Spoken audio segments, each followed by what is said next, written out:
Hello friends, how are you and welcome to Motor Watts. I'm Nitin Watts, your host for tonight. And the motorcycle in question we have today is the KTM Adventure 390, the 2025 model, and this is the S version, specially made for our market. And we also have the owner today with us.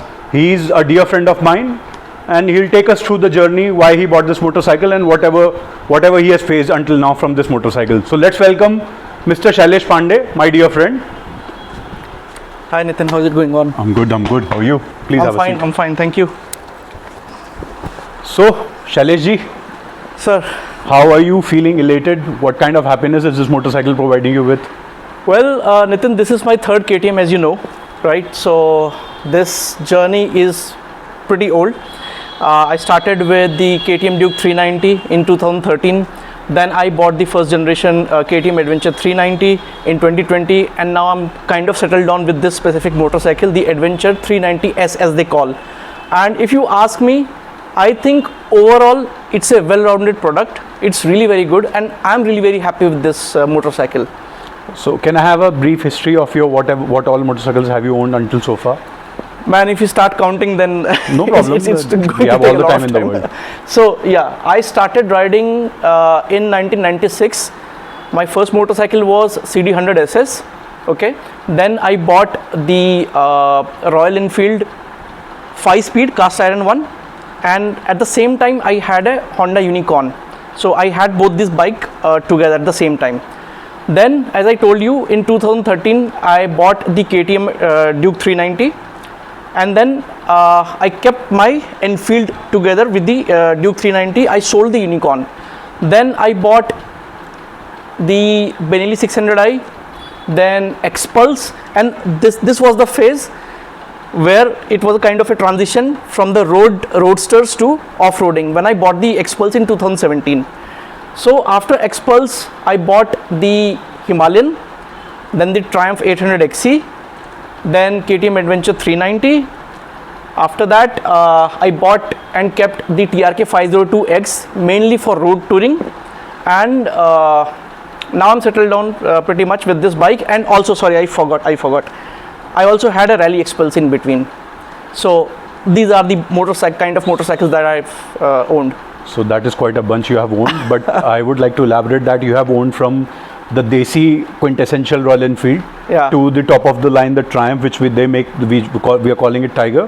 Right. Like you were riding a 4-cylinder motorcycle. Yeah. But that was a sports motorcycle. You told that it is your transition, right? It was my transition. So you transitioned to an adventure motorcycle. You got the Impulse. Right. Then you went for the Tiger, but then you came back again to the KTM. So what was the reason why not Tiger? See, I'm a firm believer, Nitin, like if you have to explore our country, because we are blessed to have so many beautiful terrains that we have. And off-roading, if you talk about off-roading, yeah, sometimes like you're touring, you want a mile muncher or something like that, you want a big capacity motorcycle. They're beautiful around on wide open road. But if you want to get into hardcore adventure, off-roading, then you want a nimble motorcycle, lightweight motorcycle. Definitely with single cylinders you tend to get lots of buzz, vibrations, but that's a character of the engine, right? I don't see it like negative or something, like it's the character of an engine, right? 3-cylinder engine will have something else, some sort of different characteristics, and a single cylinder motorcycle will have a different characteristics, right? But I'm telling you that if you want to have pure off-roading adventure, if you want to do all that kind of thing, then you have to settle down with a lighter motorcycle. And as you also know, like I do a lot of solo touring, right? And when I say touring, it's not just touring. Like I like to explore on my own. I see a narrow trail, I want to go there. Doesn't matter whatever I can explore, till what level I can reach, but I need to have that freedom. So that's my answer. And to do all kind of things, and especially when you are alone, you need a light motorcycle. So coming to the lighter motorcycles, why KTM only? Because as you told me, you have already owned the previous generation Gen 1 Adventure 390. Right. And I recall you owned a Duke 390 as well. Yes. The competition as of now is the Triumph XC for this bike. Yeah. And the Himalayan 450. Yeah. which everybody says is a superior motorcycle. Yeah. Not in terms of the what Bajaj has packed into it. The KTM is packed enough for the motorcycle to keep you happy. Right. There are a lot of gimmicks in it, right? Right. I wouldn't call them gimmicks, but they are very useful features also. But there's the boasting rights, like you have cruise control and all in this motorcycle. Right. So why didn't you go for the other two brands, then went for the KTM again? What pulled you towards it? See, Nitin, the thing is, both of these three motorcycles are equally good. I won't say like, just because I'm owner of a KTM Adventure 390, I won't say that this is the top dog, okay? All those three bikes are good. Scrambler was not even in my list. I'll tell you why. Although I admire that motorcycle, and I tell this to almost all of my friends and people who ask me, that all the manufacturers, including KTM and Royal Enfield, should actually learn from the Triumph how to give that level of paint quality, fit and finish in that affordable range. I think you will also agree with me. Yeah, I mean, true. man, you look at that motorcycle in flesh and you are like awestruck. Like, Yeah, it feels like you want one already. you own one already. So it's just the paint, fit and finish is out of this world at that price point, okay? But I wanted a tool, right? I want a bike for a very specific job, okay? Scrambler is good, but I think that is good for your touring and mild trail riding. I wanted something, how do I say, something very extremely built for extreme purpose, right? I have immense, now coming back to the other motorcycle you mentioned, Royal Enfield Himalayan 450. I had my eyes on that motorcycle ever since that it got launched, okay? I had my eyes set on that specific bike. I took not only one, but I remember 3 test rides, and man, I was just turned off. I like that bike, I'll tell you this right away, but I was actually turned down with the kind of clatter that engine gives you, especially at the lower RPMs, that constant kit kind of thing, and bike doesn't feel refined. Although if people ask me today, like, we are confused, we want to, like, can you, since I am the owner of a KTM Adventure, shall we go for the ADV 390 or the Himalayan? I ask them the purpose, like, you know, what's your purpose? And to this date as well, I recommend people to straight away go for Himalayan if your purpose is long distance touring along with a pillion and with lots of luggage. If you want to do that kind of riding, then just go for that motorcycle. That was not my purpose. My purpose is what I'm doing with this motorcycle. This is a workhorse, right? You know, I take this for my office commute. I'm doing long distance tourings on this motorcycle, and we do a lots of off-roading on this motorcycle. And when I say off-roading, it's not trail riding, right? It involves decent jumps. When I say jumps, 9-10 feet of jumps. Multiple times we crash this bike on off-road, then you pull it up and then you again go, and like it's nothing less than a torture. So I think that's what my purpose was. I wanted one bike I can use for touring and for my off-road needs. So coming towards this is all about, we are talking about the motorcycle. So as coming to the KTM Adventure now, how is the overall riding experience of the motorcycles? What are the things you like in it? What are the things you want company to improve on it? And we are not talking about the R here because company has not launched it, so we are not going to talk about it. Although I know you wanted the R rather than this one. But what do you feel? How is the riding experience? Is there any outstation trip you have done on it? What is your overall experience, and how many kilometers have you done on it? Like all these questions. I have clocked, I bought this bike in 25th of January, and I have done nearly 5,500 kilometers on this, okay? And I find this, as I said in the very beginning, I find this bike to be a very well-built all-round product by KTM.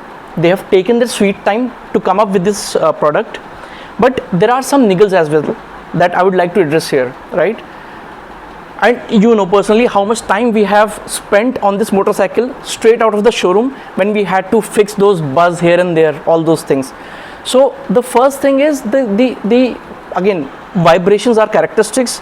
I'm not saying vibrations are bad, it's the engine characteristics, but the fit and finish here and there was not up to the mark, because we have a direct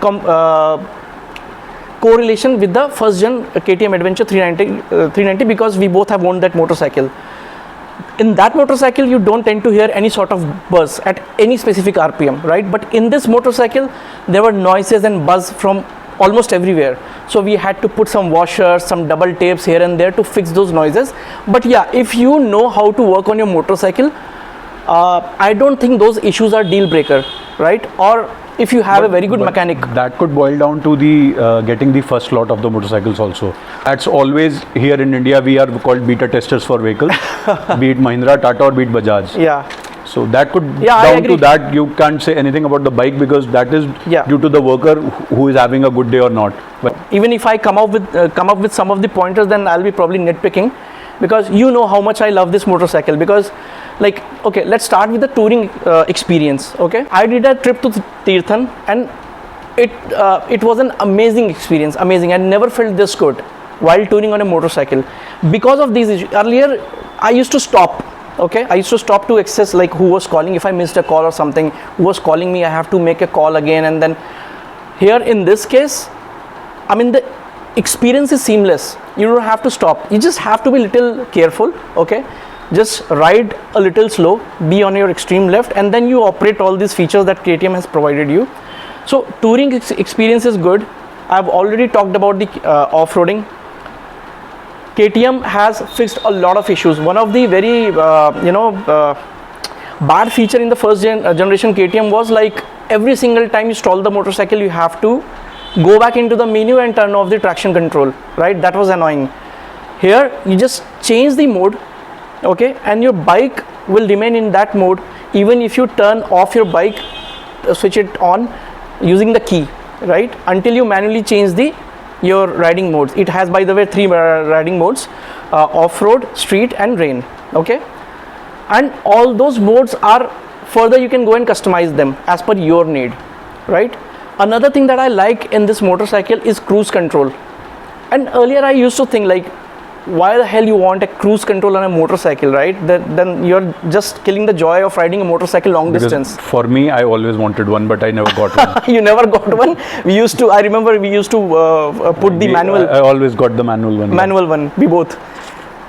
But when you actually get the electronic cruise control, then you realize the beauty of the, this thing, how it transforms your entire journey, especially if you are going towards Lucknow or some very open wide highways for hours and hours. And So what about the rider triangle of the motorcycle? How do you find it? Is it comfortable or not?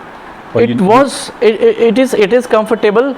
Like, right out of the showroom, first thing to go off from my all the motorcycle is a sari guard, right? I mean, nobody's going to sit as a pillion wearing a sari, so I don't know, like, that's a government norm, but it's good, but that's the first thing to go off. Second thing is, like, I take off the foot peg rubbers, because when I'm into trail riding, off-road and off-road boots, I need that kind of traction. Okay, and triangle is good. I haven't changed anything. Like, and what about the seat comfort? On a scale of 1 to 10, how would you rate it? I was scared. For a longer journey. I was scared, to be honest.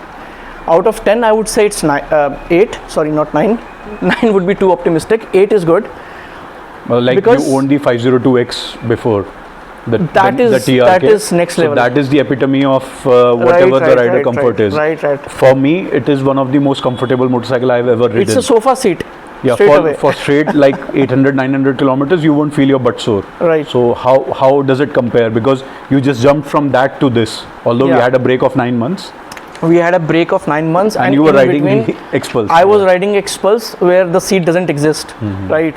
So, to be honest, still, I was on a scale of 1 to 10, where does it come? See, if TRK 502X's seat is 11.5. like 11.5, then this is probably 8. Okay. It is definitely not. It cannot compete, right? We cannot have a comparison. But I was scared. I'll tell you why.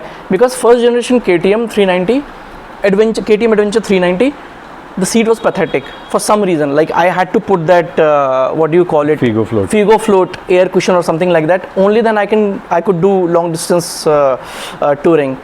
Here I haven't felt that need. Like, we have done some very good long distance rides, mix of both off-road, road, highway, all sorts of condition, but I didn't felt a need to put any air cushion or anything like that on top of the seat. So the stock seat is good. And clutch action, what about the clutch action? It's light. Is it light? Is it heavy? It's light.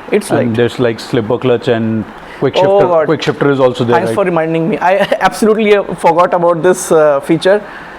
The quick shifter on this motorcycle works like a charm.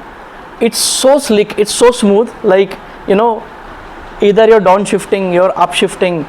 I haven't exploited this specific feature on any other motorcycle. So many bikes I have owned in the past, couple of the motorcycle had this feature, but like this is for the first time that I'm enjoying this specific feature. And also, if you don't mind me asking, how tall are you? I'm 5'9.5", you can say 5'10". So you're 5'10". So how is your footing on the bike? Are you sure-footed or are you tiptoeing? I'm sure-footed. So there's no problem with that. There is no problem. That is sorted. This is sorted. And if you are somebody who is like 5'7", 7.5" and above, you will be comfortable on this motorcycle. And what about the wind blast? Because they have worked quite extensively on the windshield also. Windscreen, you don't have the helmet buffeting, but you'll definitely get lots of wind noise. Wind noise, we hardly can do anything. I haven't put any extender or anything on top of, because this is already a very extended windscreen. So wind noise is there, but that turbulence, what do you call it, that is missing. That is not there for some reason. Initially I thought that I have to put some extender or anything, but as soon as I took it onto the highway, I thought it's just a little bit of wind noise here and there. Other than that, it's sorted. So, and what are the accessories that you have put on until you bought the bike? The very first thing that I've installed on this bike is the handlebar risers. These are 2-inch handlebar risers, and the specific reason for this was to accommodate this knuckle guard that I have installed. Right, so I have these risers, this knuckle guard. Then I have these aux lights.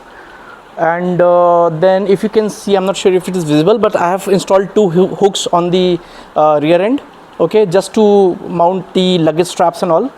And I've got this OEM center stands from KTM. And I think, yeah, the mirrors, I've changed the mirrors, but these are purely for the aesthetics purpose.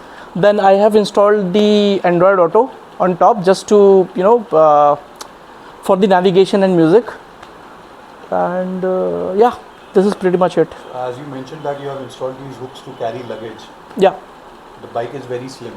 It's very narrow at the rear. Is it good for the pillion, and what about the luggage you are carrying? If you're going touring, essentially it's a touring motorcycle. Yeah. If you're going touring, then how do you accommodate all your luggage and all? So Nitin, I use the what do you call, rackless touring saddle bags, right? So their placement is like, you'll have to, the bags are designed like they'll have to be placed right below your thighs, okay? And with those bags, it's little difficult to accommodate the pillion, right? If I'll have to tour along with the pillion, then I'll have to do lots of modification on this motorcycle to accommodate a pillion. I'll have to put a top rack so that I can put my tail bag on the rear side towards the extreme end of the bike, so that pillion can be comfortable. And then I'll have to go with the traditional type of saddle bags, and to accommodate those saddle bags, I'll have to put the saddle stays. So in my case, as I told you at the very starting of this video, like, I don't tour with the pillion, but in case you're somebody who wants to tour with the pillion, you'll have to put all these accessories. I see the OEM crash guard there. There are a lot of aftermarket options which are sturdier and bigger for the motorcycle available. So why this only? Why didn't you change this? Man, I don't like this idea, because KTM has worked. I think you should trust your the manufacturer, right? They might have put lots of hours in testing these crash guards, and I can tell you from my experience, I have tested this motorcycle thoroughly, and we have crashed this motorcycle several times. These guards are very good. You don't need any aftermarket. Those, like, I don't know, like, this could be a personal thing, but people buy a motorcycle, first they want a lighter bike, and then they end up building a cage around the motorcycle for no reason, right? And there have been so many incidents, like not with the KTM in particular, but if you remember the news with the Himalayan 450. Yeah, the company blamed it totally on the crash guards. On the company has put the entire blame on the crash guard. Like, people have put the sturdier aftermarket, what do you call it, crash guards, and when the bike crashed, it has taken away the chassis along with the crash guard. So I think I've gone, like, I've I've thought a lot. I've gone for a lighter motorcycle and I want to keep it that way. So everything that you see on this motorcycle, any modification has been done very thoughtfully, and these are what I call the utility mods. Okay, they will facilitate you in this or that way to make your touring enjoyable, but it's not gonna add a lots of weight to the motorcycle. As you mentioned, like it has done 5,000 kilometers so far. 5,500. 5,500 kilometers. So Yeah. how was the overall experience? Any major breakdowns? Any fault in the motorcycle which you have felt? Or any other warranty claims, because it's a completely new product as per se, Yeah. KTM. Yeah. So anything which has happened which you want to share with us? Yeah, there was just one issue in my last trip where the main wiring was cut down because of a slight sharp welding bent joint on the frame. So the wire was constantly rubbing there, and then it was blowing up the main fuse. That was the issue, and that was a nightmare. You were there although, and it took us complete 1 day to identify what was this issue. But once we realized the problem, then probably it took a couple of minutes to fix it. Other than that, I seriously don't have complaints with this bike. Initially there was one small niggle, and which is a known issue with this specific motorcycle, which lots of other riders are facing, is the side stand sensor. Right, as soon as you put your bike in the first gear, you release the clutch, the bike will stall, because there is some magnet which is not correctly positioned. And this by the way, this service station people know how to fix that. So what they'll do is, like, they'll just take off that magnet and they'll put it slightly on the higher side, and then this issue is gone. Yeah, one thing I would like to point out, the workability on the motorcycle is next level. Yeah. Like the opening of headlight is like this, two screws, bang, you open it. Yeah. You want to adjust the beam, you don't need to find anything, just a screw pointed out. Right. Take a screwdriver, you Right. focus, you can adjust the focus, like it's so easy. Yeah. Even the side panels, as they say, of some special material. Yeah. You're not worrying about like it will break or not. You can bend it like 90 degrees, nothing is going to happen. Nothing is going I to like happen. that part of the motorcycle Yeah. very much. So Nitin, KTM There's has nothing brittle in it, as I would say. KTM. I would say KTM has worked really hard, and they haven't left any stone unturned. But at the same time, they have upset all of their customers in different parts of the world. I'll tell you why. People were expecting, and people were very hopeful that in India they'll get the ADV-R. Okay, but because we've been waiting for this motorcycle for a very long time, and in the EICMA, the first glimpse that they gave was of not this motorcycle, it was ADV-R, and people were like jumping with joy. Oh, we are going to get the 390 ADV-R in India and all. And they completely changed the scenario in Goa Bike Week. They have announced that for India you are going to get this, which is a lower spec motorcycle. Okay, Lower spec in terms of suspension and in terms of suspension, otherwise everything is there. Otherwise, I think we have more In terms of features in yeah, this motorcycle rather than what I'm people are getting. I'm coming to that part. Why I said KTM has upset almost all of their customer base around the around the globe. I'll tell you that. In US, people had to wait nearly, I think, 5 or 6 months after this bike was launched here in the domestic market. But when they got the bike, they were very hopeful that they are going to get the ADV-R along with the entire electronic suite. But they were upset. ADV-R or Enduro R, especially in our market, is not everybody's cup of tea. I mean, those bikes, that kind of seat height is intimidating. Exactly, I was coming to that point. Yeah. As a market, if we talk about Southeast Asia, Yeah. we are not that tall of a people. Yeah. Apart from certain North Indian states, Yeah. most of the average country height is 5'1" and 5'2". Right. Already people are struggling to get their feet footed on this motorcycle. Yeah. 75 mm more, bang, they're not even going to sell one motorcycle. Right. So in terms of business, I think this makes more prospect Yeah. rather than going for that one. Right. I don't know, somehow Himalayan has cracked the code for the seat height and the suspension, but KTM is still struggling around this only. Right. Even for the CF Moto, because the delay in the launches, I don't understand what kind of feedback they got from the press. Yeah. Like after showcasing the bike in, I think May, Yeah. there's no news. There is no news. and that one motorcycle is going to be a very good competition, very good Already contender. qualified. Yeah. And now coming back to KTM, Nitin, I think one complaint as a customer what I have with the KTM as a company in KTM India is like, although R is not suitable for us, but at least they would have come with some sort of optional build to order, what you call it. But okay, for handful of people, you want a ADV-S, you can have it. You want a, okay, height is not a seat height is not an issue for you. You're a seasoned rider. The bike is produced here only. It's produced exactly. That's what my point is, right? You're a seasoned rider. You're a very good off-roader. You want to take your motorcycle for rally raid competitions, all those stuff, right? And you are not actually intimidated with the height. You want ADV-R. You want a enduro or R global spec. Okay, fine. The waiting time is more. Could have been done. Okay, what I'm saying. But at some point, after 3 months, 4 months, 5 months, bike will be available to you. That's the only complaint I have. Also, the Adventure R doesn't get the tubeless suit. Yeah, it doesn't get. The tubeless wheels. See, that's what my point is. That bike is for a very specific niche, Nathan.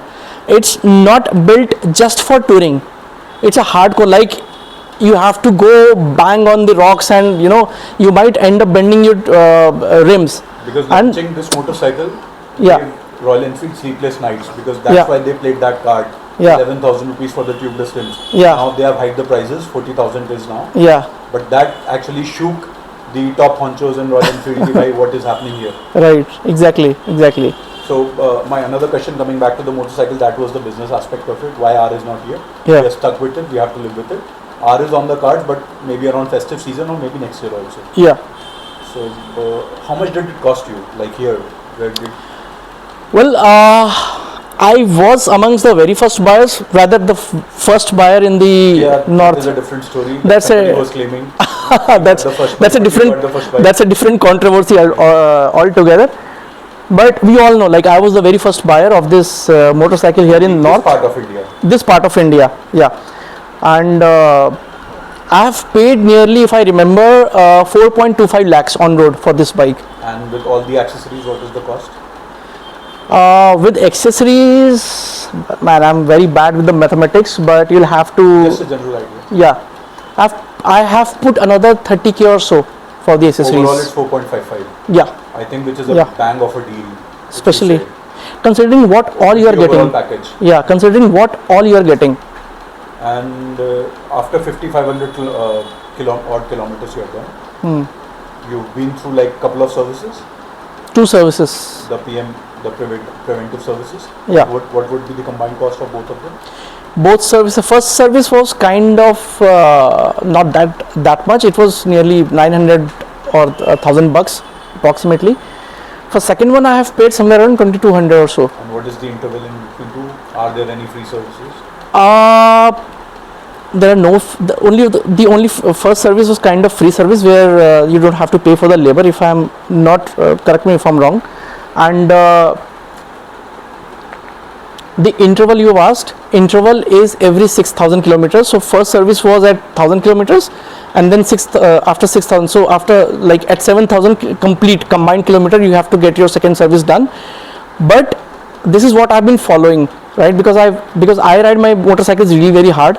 So my intervals are little bit less. Like I get my bike serviced after every 5,000 kilometers. But KTMs are meant to be ridden hard, then why do you worry? There's a healthy warranty with the motorcycle also. There is something called precaution. it's When doodh ka jala beech hath bhi. Okay, so the service is done. There's one question with KTM, like everybody's worried about it. Most of the riders, they buy the Himalayan just because there's a tag associated with KTM, which is very prevalent in India. Chapri. The Chapri tag. How do you get around it? See, with the adventure lineup. The newer term is Dil Jale. Ajay Devgan. So I know this has set back KTM India for a very long time in our country. But I can tell you one thing, like this was not the problem, this tag, specifically with their adventure lineup, let it be their first generation ADV 390 or the 250, or let it be this Adventure S 390. I mean, these are adventure motorcycles, right? A set of very serious buyers, people who want to do touring, not somebody who wants a roadster motorcycle. So they sell in a good number, but not still not a lot of people buy these bikes, and then it doesn't. Especially for the chapri tag, they don't buy this motorcycle. They, yeah, what I consider. I didn't wanted to say this directly, but it's good that you. The niche the ADV has built Yeah. is not associated with the chapri riders. That is more of Yeah. and the RCs. And it's not, if we talk about adventure motorcycles, it's not only KTM ADV we are talking about when we say adventure. ADVs are ridden by very sensible and mature. Yeah, you see Himalayan 450 or the previous gen Himalayan Scrambler for that matter, the SD Adventure, X-Pulse, all these. Seen a single Himalayan with an aftermarket exhaust that is loud and which will burst your ears if they pass by. And See, classic or the standard, you cannot even because see. these are not the things that cross our mind. Like if you meet like-minded people, we tour a lot, we see a lot of tours, and with the adventure motorcycles they only talk about touring. That's what they're in their head, right? They are not, modifications for them is like, okay, I want to accommodate large set of luggage, next time I want to do this, next time I want to do that, so I want to make these utility mods, as I say. There are few people who want to change their exhaust or put some substandard replica or something like that. But there are then some. You are in a competition where you want the power. Exactly. Okay. And one last question, Shailesh. Yeah. So that we won't take much of the time. Yeah. What could have been better, according to you, if not KTM was not in India? And who would you recommend this motorcycle to?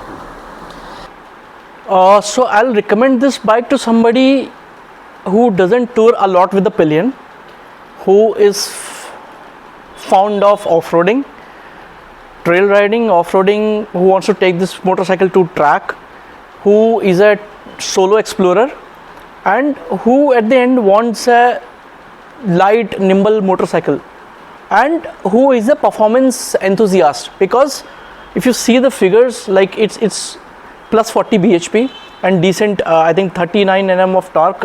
Sorry, I don't remember the exact figure, but the thing is, like, you give it a push and like it goes like something.